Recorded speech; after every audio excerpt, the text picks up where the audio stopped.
Welcome to Pindar Poetry. We hope you learned something new. You're ready to start now. First, verify your profile is public or set to creator so reels can surface on your grid. Once done, ensure the clip is vertical and 15 to 60 seconds with a 9:16 aspect ratio. That avoids cropping.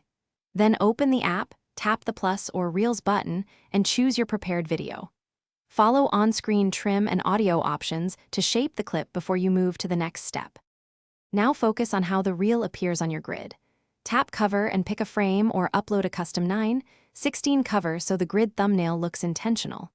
Make sure you toggle the option labeled Also Share to feed or show on profile grid. If that's off, it won't appear on your grid.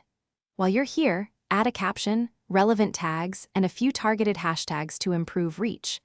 Once everything looks right, tap Share to publish. Finish by verifying the reel is visible on your profile grid. Refresh your profile or close and reopen the app to force an update. If it's missing, go straight to Archive or Drafts and double-check that feed sharing toggle. Sometimes it wasn't enabled. If UI controls are absent or things behave oddly, clear the app cache, install the latest update, and try reuploading the cover. That usually resolves display glitches, so your reel shows. Thanks for watching. Consider subscribing if we helped you.